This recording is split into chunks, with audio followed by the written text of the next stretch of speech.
Now we're going to be working on some core strength, and one of the most recent up-and-coming tools, of course, is the Swiss ball or ab ball. One thing that we find a lot of times is people don't know which size to use, and there's various different sizes, 3 or 4 different sizes of balls. Kind of a rule of thumb for an easy way to figure out if the ball is too big for you or not big enough is by sitting on it and seeing if your legs are at 90 degrees. So on this ball, this one's a little bit too big for me because I'm not quite at 90 degrees, where if I sit on the one size down, there, now I'm sitting perfect 90 degrees. So generally this would be the right size ball for me, and this one would be for a little bit taller individual. So we can just get that one out of the way. Hopefully it stays there.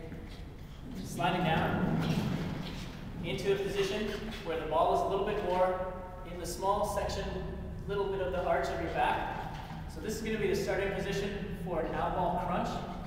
So notice that I'm not all the way down.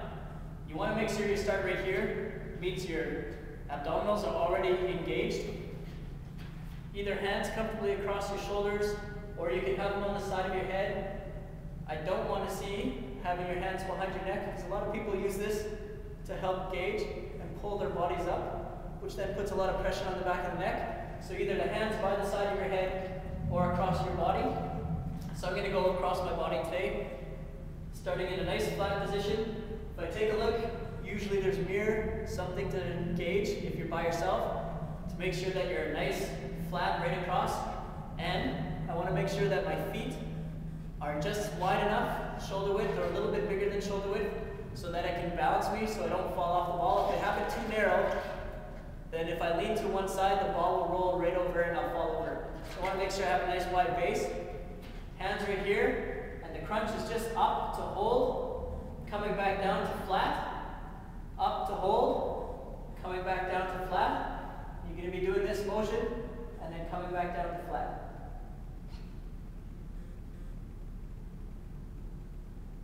And then what you do is you just kind of slide up and push back on the ball so that you get it underneath you, and then you can rest. And then you would slide back into position and start over again.